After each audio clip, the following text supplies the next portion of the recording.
I used to think the chandeliers in the Liu mansion were beautiful. Crystal tears, gleaming under the morning sun, like a promise of light that never fades. Now, every glint reminds me of the day my world cracked open. My father's funeral had ended only hours ago. The scent of white lilies still lingered in the hall, heavy and suffocating. The guests had left with whispers, pity disguised as courtesy. Poor Yuran. The heiress, left with nothing but tears. I stood before his portrait, tracing the familiar lines of his smile. "Papa, you said I was your pride," I murmured. "Then why does everything feel like it's slipping away?" A soft click of heels echoed behind me. Madame Chen, draped in black silk, approached with a perfectly composed smile, the kind that never reached her eyes. "Yuran, you should rest," she said smoothly. "Your father wouldn't want you to tire yourself with business matters." Business matters. That was her polite way of saying leave the company to me. I bowed slightly. "Thank you, stepmother. But father appointed me as acting CEO in his will. I'll attend the board meeting tomorrow." Her smile didn't falter, but something sharp flashed in her gaze. About that," she said, voice dripping with feigned concern. "There's been a complication. The legal department discovered a revised version of the will. It seems your father made changes just before his passing." My heart froze. "What do you mean?" "The shares, they're no longer in your name. Everything has been transferred to a trust under my management until you mature into your role." Mature into my role. I was 23, a graduate of Wharton, raised inside the Liu Group's boardrooms.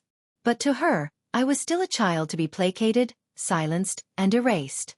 She placed a hand on my shoulder. "You don't have to worry about anything. I'll take care of you." I smiled. Brittle. Empty. "Of course, stepmother. You always do."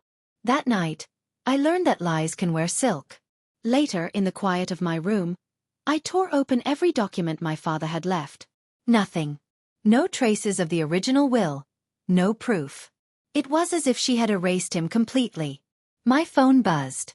A message from an unknown number. "If you want to see the truth, come to the East Pier. Midnight. Don't tell anyone." My pulse quickened. It could be a trap, or salvation. I went. The night air was cold, the city lights reflecting off the water like scattered jewels. A man leaned against a black car, cigarette between his fingers, smoke curling into the dark. When he turned, the glow from the street lamp caught his features. Sharp, calm, familiar. "Zhang Han," I breathed. My father's former assistant. He crushed the cigarette under his shoe. "Miss Liu, you shouldn't have come alone." "Then why did you call me?" He met my gaze, eyes steady. "Because you deserve to know how deep this goes. Madame Chen isn't just stealing your inheritance. She's selling the company piece by piece. Your father's empire is already bleeding." For a long moment, I couldn't speak. The betrayal tasted metallic on my tongue. Finally, I straightened my spine. "Then I'll make her bleed for every drop she's taken." His lips curved slightly. "Good. Then we'll start tomorrow." Tomorrow. That was the day the real Liu Yuran would be reborn. Not as the naive heiress, but as the woman who would reclaim her throne. The next morning, the Liu Group's headquarters rose before me like a monument of glass and steel. Dazzling, cold, and full of ghosts. Every corner of this building was built by my father's hands. Now, it belonged to a woman who had never shed a drop of sweat for it. As I stepped out of the car, whispers followed me like shadows. "Isn't that the heiress? I thought Madame Chen's son would take over. She's just here for show." The board already sided with the stepmother. Let them talk.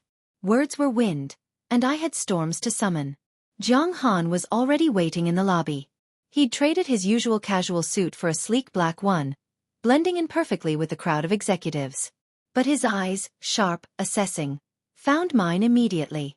"You're late," he murmured. "I had to let them underestimate me," I said quietly. "It's what they're best at." His lips twitched. Not quite a smile. "You've changed, Miss Liu."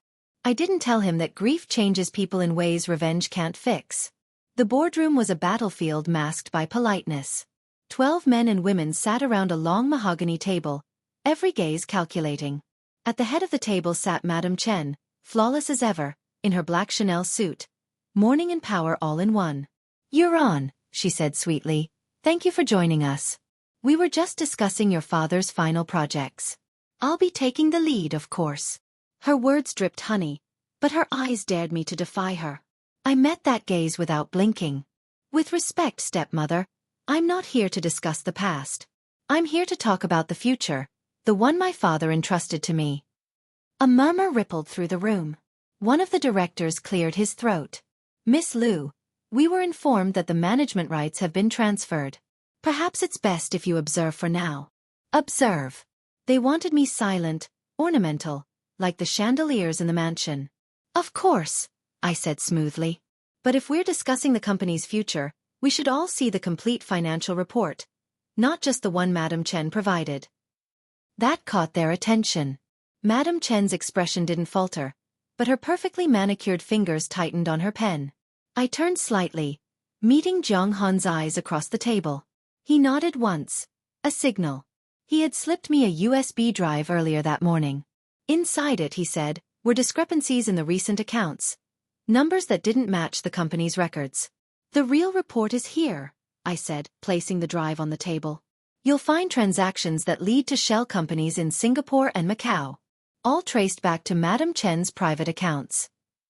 The silence that followed was deafening. One of the directors frowned.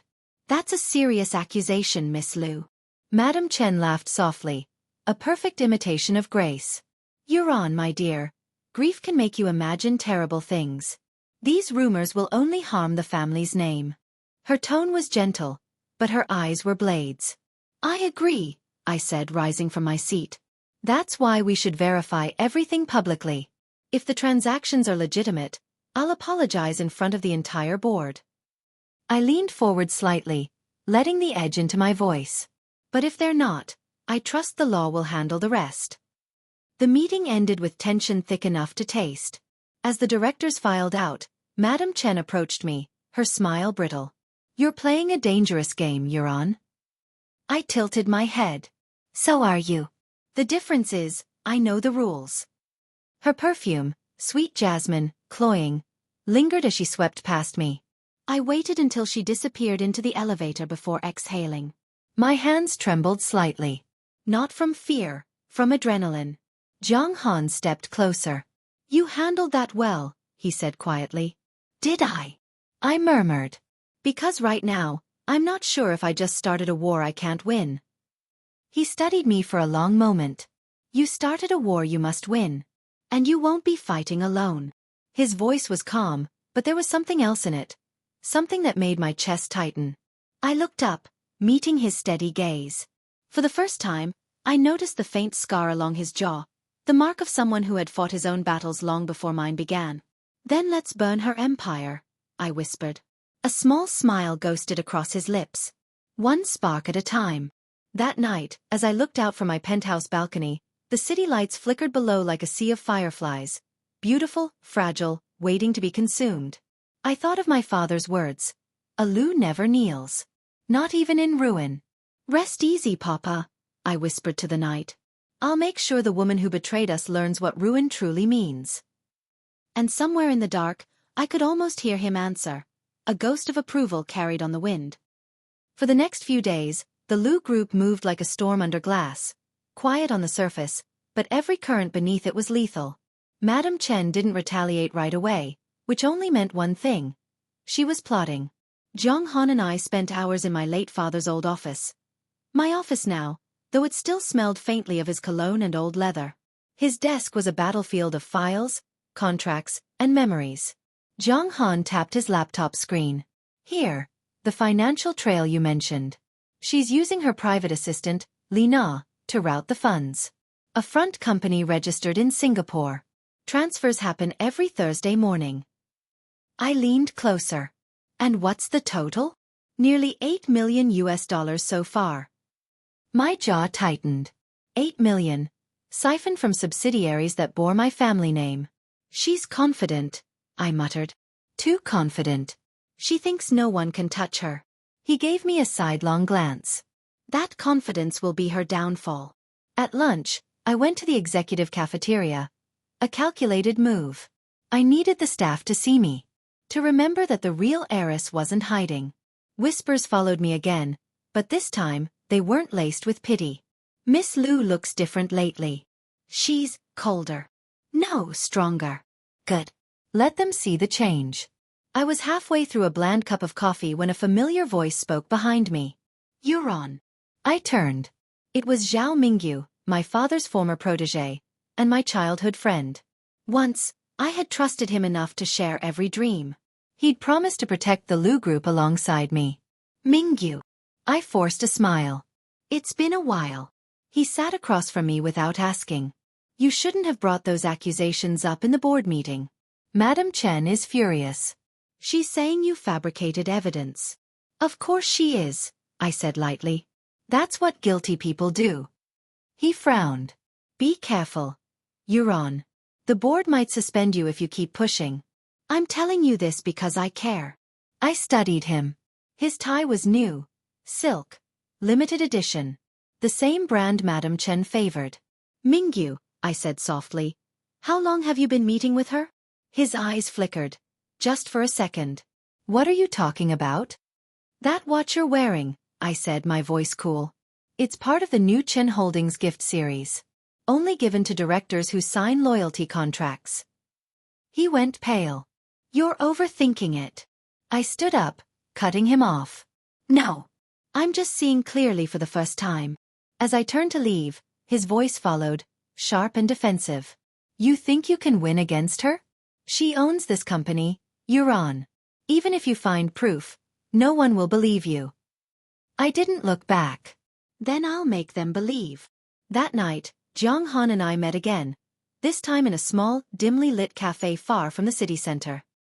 He listened silently as I told him about Mingyu's betrayal. His expression didn't change, but the muscle in his jaw tightened. I suspected as much, he said finally. Zhao Mingyu was one of the signatories on the Singapore transfers. Then it's true, I whispered. He sold me out. Jiang Han leaned back, eyes thoughtful.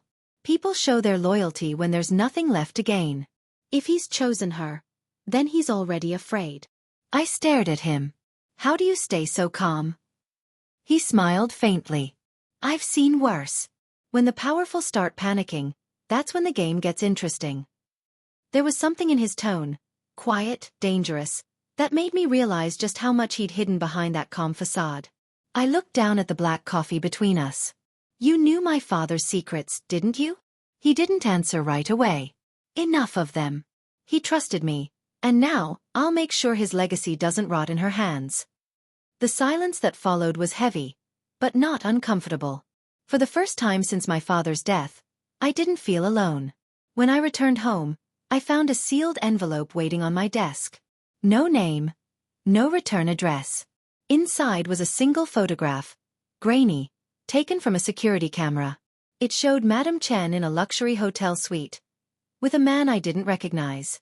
A man who looked disturbingly like one of our corporate lawyers.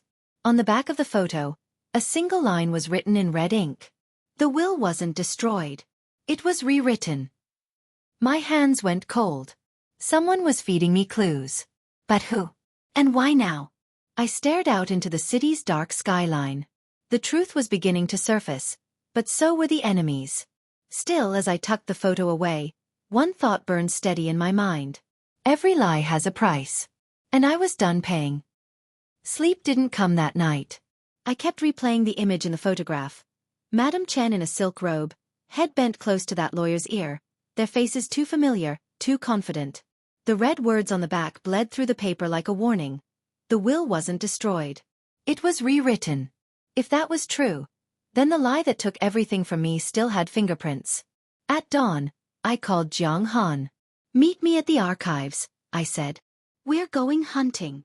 The Liu Group's record room was buried in the basement, a place most executives forgot existed. The air smelled of paper and dust, the lights flickered like nervous thoughts.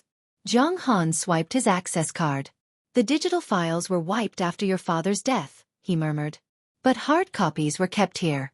If someone forged the will, the notarization logs might show it. We worked in silence, the only sounds the rustle of folders and the hum of the old air conditioning unit. Hours passed. My fingers were smudged with dust and ink. Then I found it, a folder marked private, LZ0017.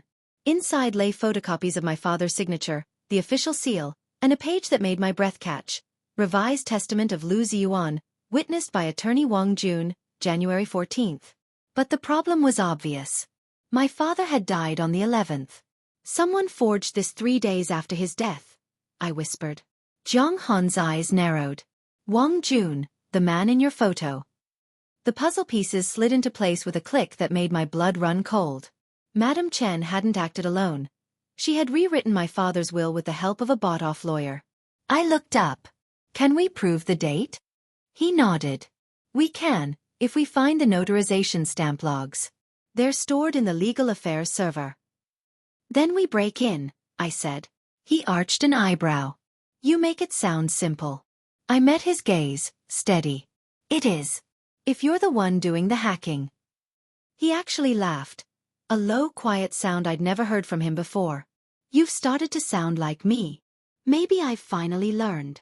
That evening, we moved through the empty corridors like ghosts. The legal department's office was dark, the glass walls reflecting the city lights. Jiang Han connected his laptop to the main terminal. The screen came alive with cascading code. While he worked, I watched his face. Calm, focused, the glow of the monitor painting soft lines across his jaw. You used to be my father's shadow, I said quietly. Why are you helping me now? He didn't look up. Because he once saved my life. And because you remind me of him, until you stop trying to be him. I frowned. What do you mean? You fight differently, he said. He built his empire with trust. You'll rebuild it with truth. Before I could answer, the system beeped. He turned the screen toward me. Found it. The stamp log clearly showed the date, January 14th. Document submitted by Chen Meiling. Proof. Real. Undeniable proof. For a moment, I couldn't breathe. Then I felt something fierce unfurl inside me. Not relief, not even joy. Power. Copy everything, I said. We'll expose her at the next shareholders' review. He hesitated. She'll fight back. I'm counting on it. When I got home, the night wind carried the scent of rain. The mansion windows reflected my face. Not the girl who once cried at her father's funeral, but the woman he would have wanted me to become. As I poured myself a glass of wine, my phone buzzed. A new message from the same unknown number. You found the first piece. Don't stop. There's someone on your side you don't know yet. I stared at the screen. Another ally? Or another trap? Either way, I was ready. Because revenge wasn't just about destroying Madame Chen anymore. It was about reclaiming every truth she had buried. And tomorrow, when the board met again, the cracks in her perfect facade would start to show. The morning of the shareholder review dawned gray, heavy with the scent of rain. It felt like the sky itself was holding its breath.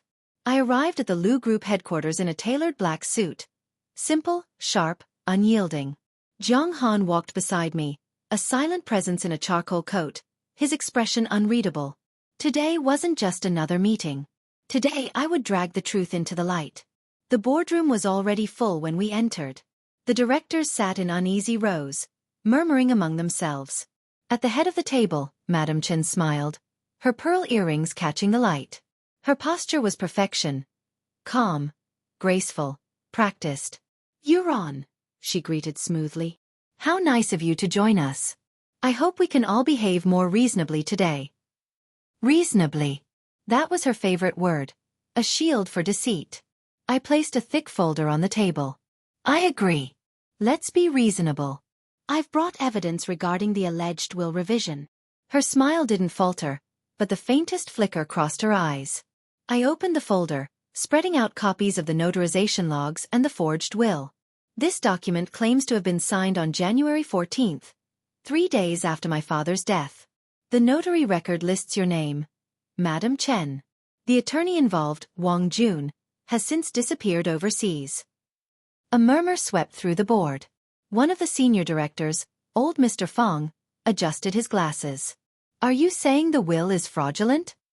I'm saying it's impossible for the dead to revise their own testament, I said, my voice cold. Someone forged it to seize control of the Liu Group. Madame Chen's laughter sliced through the tension. Such melodrama. Yuran. Do you really think anyone here believes you? Jiang Han stepped forward. The evidence is verifiable. The timestamp on the notary seal matches the data in the company's archives. We've already secured backups. Her eyes flicked toward him. A flash of pure venom. Ah, the loyal dog speaks. Tell me, Jiang Han, how much did Yuran pay you to betray your employers? He didn't flinch. Some loyalties can't be bought. The words landed like a strike. For a heartbeat, even she couldn't mask the anger behind her painted calm. That was when the doors opened, and Zhao Mingyu walked in. He wasn't supposed to be here. He had been suspended pending investigation. Mingyu, Madam Chen said softly, you're just in time. My stomach dropped. He walked straight to her side, a folder in his hands. I have new evidence, he said. His eyes meeting mine for only a second, full of guilt and something worse. The logs Miss Liu submitted were fabricated. What? I said sharply. He placed printed screenshots on the table. These files were altered yesterday. Metadata shows they were edited from a private laptop, traced to Jiang Han's ID. The room erupted in gasps. I turned toward Jiang Han, stunned. That's impossible. He was already typing, his fingers flying across the keyboard. They're forged, he said. Those aren't my files. But Madam Chen was already standing. You see, she said, her voice calm again, her smile resurrected. This is what happens when children play at power. They fabricate, accuse, and think no one will notice. Her eyes locked on me. Yuran, you've embarrassed your father's legacy enough. I suggest you withdraw your claim before the board moves to expel you permanently. For a long moment, I couldn't speak. My pulse thundered in my ears. I could feel every gaze in the room. Pitying, judgmental, waiting for me to break. Then I inhaled slowly. Fine, I said. My voice was steady. Too steady. You win this round. A flicker of triumph flashed in her eyes. But remember this, I continued. The truth doesn't vanish just because you bury it under lies. It waits. And when it resurfaces, it takes everything with it. I gathered the papers calmly, even though my hands shook. As I turned to leave, Jiang Han stood with me.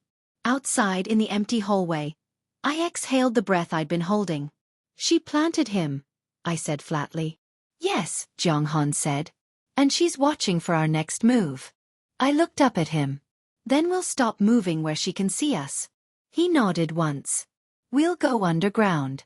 Quiet, precise. A strange calm settled over me. The humiliation of that meeting still burned, but beneath it, something sharper was taking shape. Madam Chen had shown her hand. Now it was my turn to learn how to play dirty.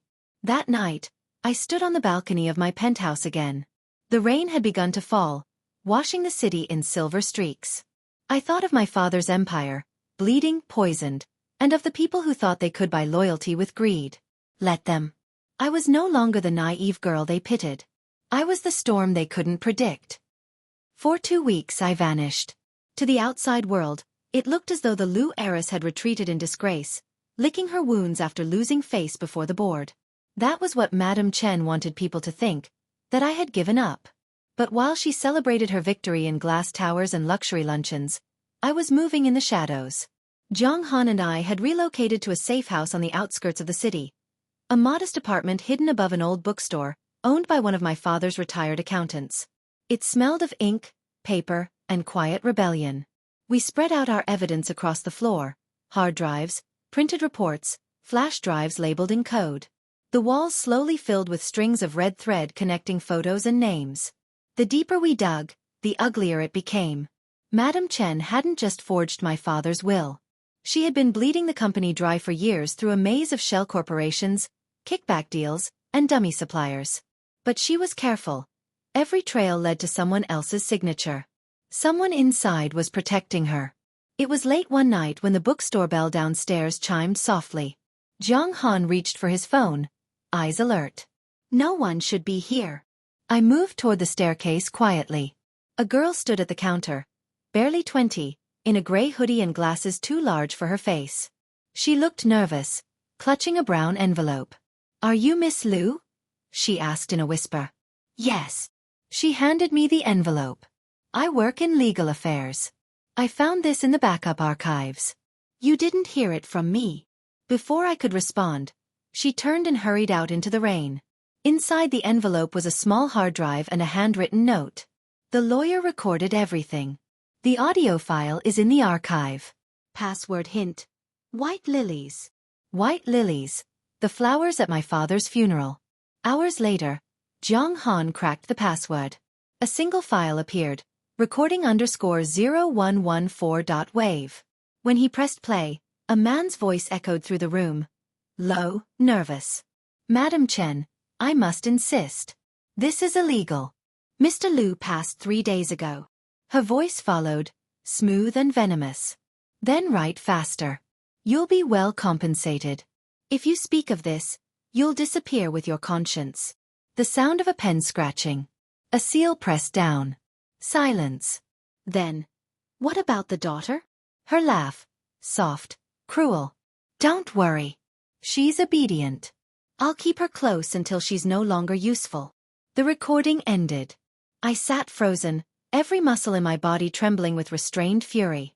That laugh, the same one she used when she told me she'd take care of me. Jiang Han watched me quietly. This is enough to destroy her. Yes, I said.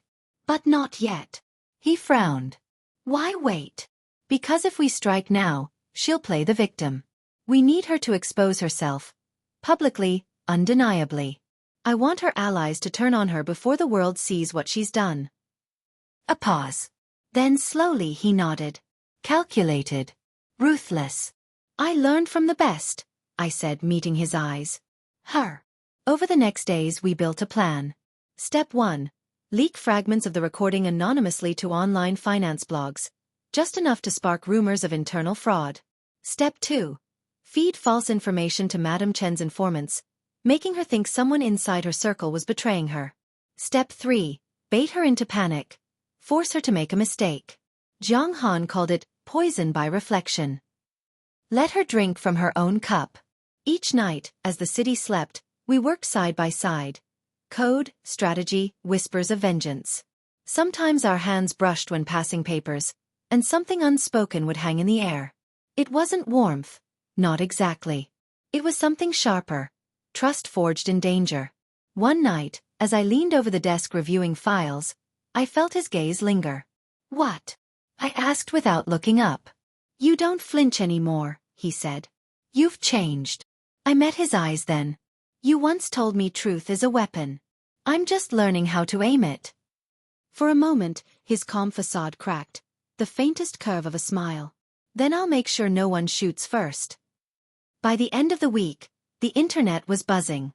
Anonymous accounts hinted at embezzlement inside the Liu Group. Stock values wavered. Reporters hovered outside the corporate gates. And Madam Chen? She began calling emergency board meetings behind closed doors, demanding to know who had leaked the information. The empire she'd stolen was beginning to crumble. Not from the outside, but from within. As I watched the chaos unfold on my phone screen, I whispered to the empty room.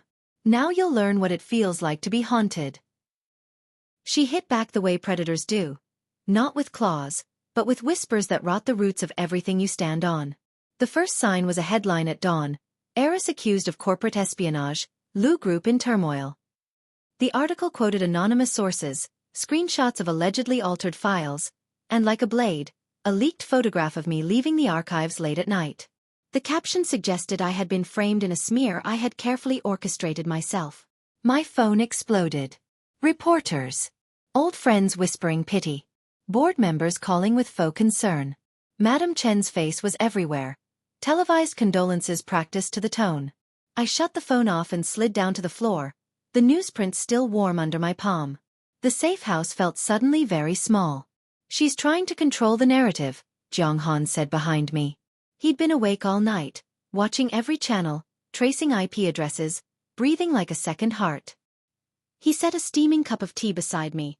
The small domesticity of it was jarring in the middle of our civil war. How far will she go? My voice was small but steady. We had both learned how to cloak fear. He crouched to meet my eyes. As far as she needs to win. He folded his fingers around the cup. When his hand brushed mine, it felt less like holding a tool and more like holding a promise. My throat tightened. This was the closest we'd been since the funeral. Close enough to count the tiny scar at his knuckle, close enough that neither of us pretended the air wasn't electric. The smear spread faster than we anticipated. Legal notices arrived, injunctions freezing accounts, temporary restraining orders filed in my name, and worst of all, a criminal complaint accusing me and Jiang Han of unlawful access to company servers. Madam Chen had the board's ear. She'd convinced the police there was probable cause. I watched our plan's edges fray under the pressure of legal machinery that moved like a machine. You can't pin hacking on us if we didn't touch those files, Jiang Han said, quiet fury masking the calculation underneath. They fabricated metadata, planted false logs. But they also have the law on their side for now. So we litigate? I asked, trying to force the word into shape. Lawsuits were expensive, slow, and public. I couldn't trade one kind of ruin for another. He shook his head. Too slow. And her people will leak everything until we drown. He closed his eyes for a moment, then opened them like a blade. We do something else. He moved like a man who had rehearsed sacrifice. I'll go to the press with the recording. The lawyer's voice, the seal, the admission, it destroys her. But when I do it, the board will come after me. They'll hunt me as the mole. I can handle it. I have no official standing to lose. He said it as if listing options on a menu. Pragmatic, unemotional. But his fingers were trembling. You'll be exposed, I said. The fear in my voice wasn't for the plan. It was for him. For that quiet face made fierce. His hand found mine again. Tighter. I know. There was an honesty in the way he watched me. Because if they ruin me, they won't be able to use me to ruin you. And because... He stopped the sentence hanging. For a breath, everything between us was raw and possible and terrifying. Because what? I pressed, soft and selfish. Because some debts are personal. He smiled, almost humorless. Your father saved me once. It's time I repay him. He wouldn't say the rest, that he'd owed my father more than gratitude, that his life had been rebuilt by the man I'd lost. You could see devotion like that in how he risked his own bones without blinking. We moved quickly. He fed redacted snippets of the audio to 3 independent financial journalists under strict anonymity. Enough to make them dig, not enough to burn the source. My legal freeze remained in place, but the tide began to turn in subtle ways. One reporter asked harder questions on air, a boutique financial blog ran a piece about irregular notarizations, and the public sympathized, but in a way that complicated Madam Chen's message. She didn't just fight back in court. She used fear. Board directors who had been wavering began to receive private calls, veiled threats about exposure, career destruction, ruin of families. One of our allies, a mid-level executive, suddenly resigned and disappeared. Another was found in tears after a private meeting with her. She tightened the screws, and it hurt. Then came the night the legal affairs girl, the one who'd handed me the hard drive, didn't come home. I found the envelope she'd left on my windowsill, the last breadcrumb, and inside a scrap. If they take me, burn the city down with truth. No name. No number. Only the scent of coffee and the smear of a thumb. I wanted to run after her, smother her with my rage, but Jiang Han's hand on my elbow held me back. We protect what we can, he said. And we prepare for what we cannot. Preparation looked like work that felt small and enormous. He started transferring encrypted copies of the recording into multiple secure channels. Using dead drops and legacy accounts we dusted off from my father's old network. He paid off a retired registrar who owed him a favor, had ledgers copied and time-stamped, built redundancies so that even if the servers were shut down, the proof would breathe. At 2 a.m., exhausted and wired, we sat on the bookstore roof and watched the city lights blur with rain. His head was on my shoulder without declaration. A thief in the dark, stealing warmth. We didn't speak. Proximity said what words would have clumsy manners to admit. Do you regret staying? I asked because the question needed to be asked aloud. He laughed softly. Only that it took me so long to be useful to you. Don't be heroic, I murmured. I never was, he said. Just stubborn. He traced a path with his finger on the condensation of the skylight. But stubborn does well in the dark. Storms edged closer. Madam Chen would tighten further, make her move with desperate brilliance. Our lives were exposed in thin slivers. Public opinion, legal fire, the safety of those who dared to help us. And yet, in the middle of the war, I felt a strange certainty. When a man stood at your side with no promise of reward, when his hands shook but his courage didn't, you stopped measuring the world in transactions. You started measuring it in people. Tomorrow, Jiang Han said, kneading my knuckles in a small private ritual. I go live with the recording. I'll make sure the journalists have every corroborating timestamp. And when they come for you? I asked. Then you make them see her with no veil left, he replied. No bravado, only iron. We will show the world the woman behind the smile. We sat like that for a long time, the city breathing around us, the rain making patterns on the glass. I wanted to believe him with every part of me. I also wanted very much to take his face in my hands and tell him that I loved him for reasons even I hadn't named. Instead, I squeezed his fingers and said, "Then let's make sure this empire remembers who it belongs to." He met my eyes, and in them there was something like a vow. The next day, the first real crack in Madame Chen's armor would appear. The real war, the one that would claim reputations and futures, had only just begun. The morning Jiang Han went public, the city felt like it had swallowed thunder. He sent the file to 3 reporters at exactly 9 a.m., the full recording, the notarization log, and a simple statement. The truth belongs to the Liu Group's founder, not to those who buried it. Then he turned off every device he owned and waited beside me in the bookstore. It took 20 minutes. At 9:20 a.m., the first headline hit every major feed. By 9:35, every screen in the coffee shop across the street was tuned to the same footage. The audio, crystal clear, Madame Chen's voice ordering the forgery. The nation heard her laughter. Her brand of grace evaporated in a single afternoon. The phone on the counter rang non-stop. Board members, journalists, even distant relatives who had forgotten my number. I didn't answer any of them. I just watched Jiang Han watch the chaos he'd unleashed. He looked calm, but his shoulders were set too tight. "They'll trace it back to you," I said. "They already have," he answered, faint smile. "Let them. You need to stay visible, untouchable. I'll disappear for a while."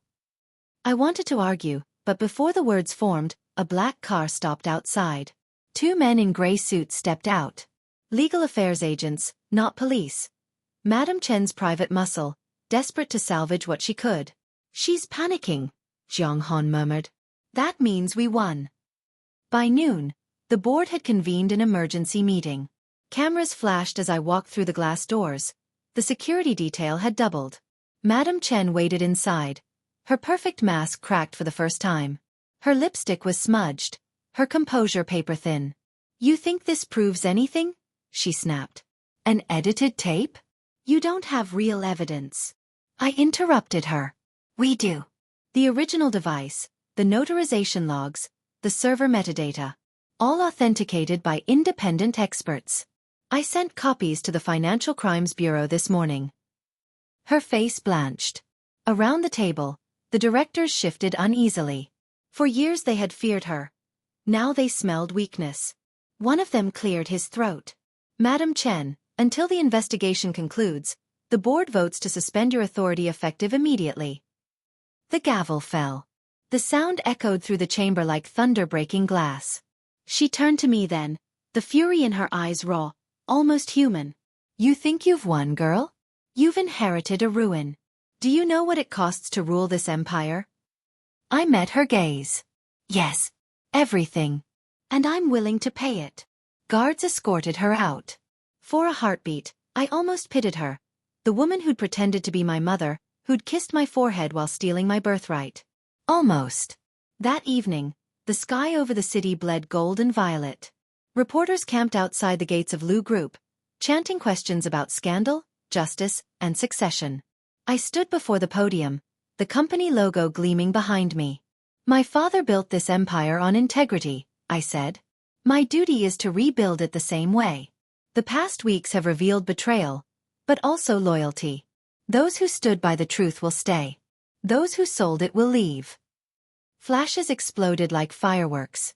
Somewhere in the crowd, I saw Jiang Han, half hidden under a hood, watching. Our eyes met for a second that stretched forever. After the conference, When the cameras finally retreated, I found him waiting near the side exit. He looked exhausted, a bruise darkening his jaw where one of the gray suits had tried to silence him before the police intervened. "It's done," I said quietly. He shook his head. "No. It's just beginning. You'll spend years cleaning what she poisoned. Then stay," I said before I could stop myself. The words tasted like confession. "I don't want to do it alone." For a long moment, neither of us moved. Then he reached out, brushing a rain-damp strand of hair from my face. "I told you before, some loyalties can't be bought." It wasn't a promise of love, not yet. But it was everything I needed. Presence, unspoken, steady as the light rising over the city. That night, I returned to the mansion. The chandeliers glittered again, but the air felt lighter, as if the walls themselves had exhaled after years of deceit. I poured a glass of wine, raised it to the portrait of my father. "We did it, Papa. She's gone." Outside, the rain eased into mist. The empire he had built still stood, battered, bleeding, but alive. And I was no longer the girl who cried beneath those chandeliers. I was the woman who had reclaimed her name. The morning after her arrest, the city looked different. Not louder, not quieter. Just different. The news feeds rolled endlessly. Madame Chen in handcuffs, escorted through the marble lobby of Liu Group, the recording transcript published in full. Analysts debating what would happen to the empire now that the serpent had been cut from its own body. I sat at my father's old desk, the one Madame Chen had once used as her throne, and watched the sunrise spill across the glass walls. 4 years, I dreamt of this moment. The day I would finally take back what was mine. And yet, the silence felt heavier than triumph. "Revenge always ends like this," Jiang Han said from the doorway, holding 2 cups of coffee. "Loud on the outside, quiet on the inside." I turned to look at him. His jaw was still bruised, a fading shadow beneath the fluorescent lights. The sight of it made something twist deep in my chest. "She's in custody?" I asked. He nodded. The bureau confirmed. "They'll charge her with fraud, forgery, obstruction, probably a dozen other things. She won't see daylight for a long time." I exhaled. Slowly. "Good." Then after a beat. "And the others?" "The board's divided. Some want to sell their shares before the market stabilizes. Others are waiting for you to prove you can lead." "I can." "You will," he corrected. We spent the following week untangling years of deceit.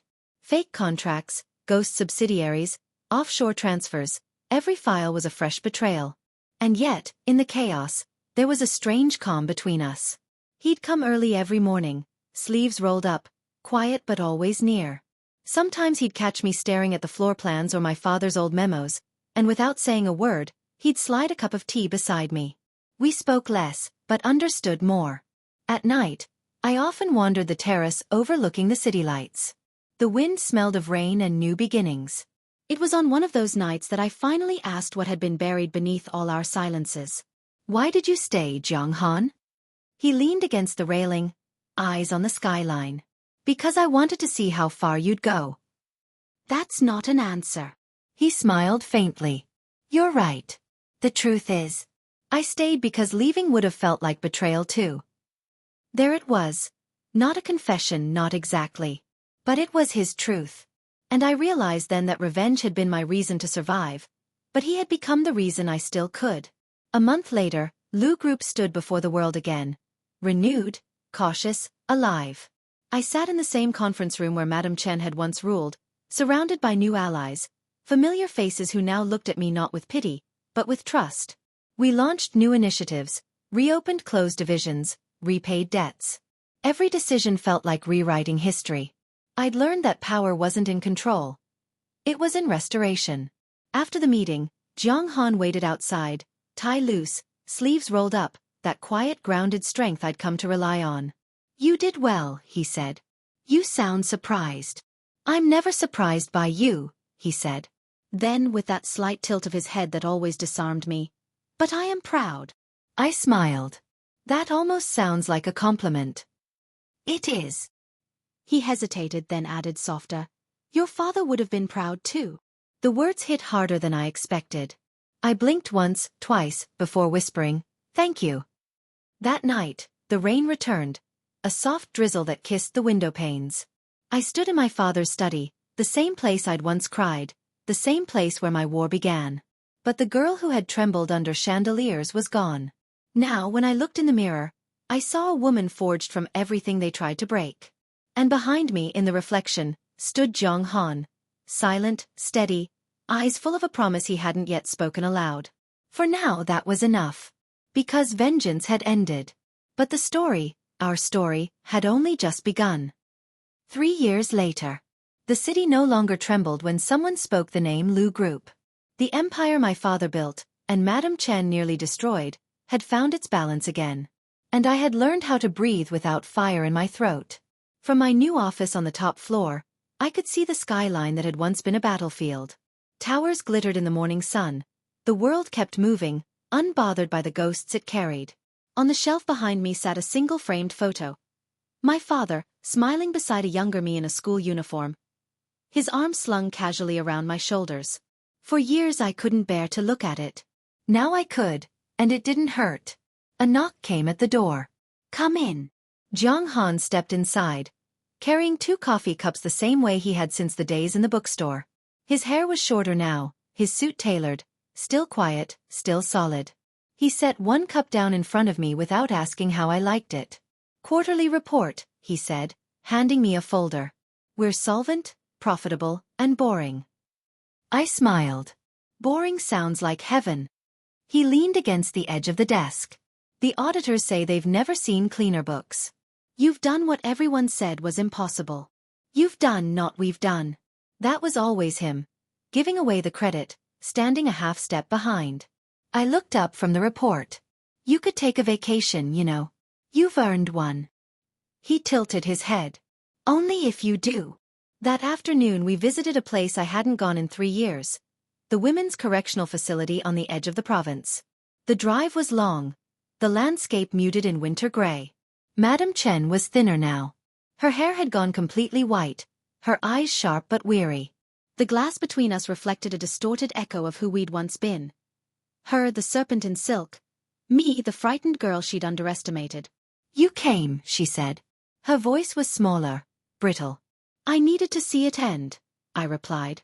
She studied me for a long moment, then smiled without warmth. "You look just like your father when you're winning." He taught me well.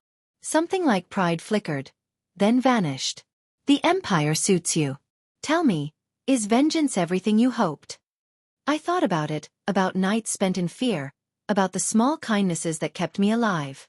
"No," I said finally. "It's less. But peace is more." For the first time, she looked away. "Go then. Rule your perfect little kingdom." I stood. Not perfect. Just honest. As the guard led her away, she didn't look back. I realized that was the closest we'd ever come to forgiveness, the simple act of leaving each other behind. Outside, the wind carried the scent of snow. Jong Han waited by the car, hands in his pockets, breath misting. When he saw my face, he didn't ask what had happened. "It's over," I said. "It's been over," he corrected softly. "You just hadn't accepted it." We drove back in silence, the city lights blooming on the horizon like a promise. At a red light, he glanced over. "You know, you never asked what I want now that you don't need me as your accomplice." "So what do you want?" I asked, half teasing. He smiled, that rare, small smile that had survived every war. "Breakfast tomorrow. And maybe a life that isn't built on secrets." Something inside me, some last thread of the old Yuran, finally loosened. "Breakfast," I echoed. "That sounds manageable." He reached across the console, fingers brushing mine just once before the light turned green. No grand declaration, no melodrama. Just 2 people who had earned the right to be ordinary. That night, I stood again on the terrace, the same view I'd seen the night I swore vengeance. The rain had stopped. The city glittered clean. For the first time, I didn't feel haunted by it. "Good night, Papa," I whispered. Somewhere below, life went on. Deals made, people falling in and out of love, the empire breathing on without fear. And somewhere inside the building, Jong Han waited, probably already making coffee for tomorrow. The Liu Group would endure. So would I. And in the quiet between power and peace, I finally understood. Victory wasn't the sound of someone else's ruin. It was the soft, steady heartbeat of a life rebuilt. And the warmth of a hand that never let go. Thank you so much for listening. If you enjoyed this story, don't forget to like, comment, and subscribe for more original novel stories. And stay tuned, our next story is coming soon.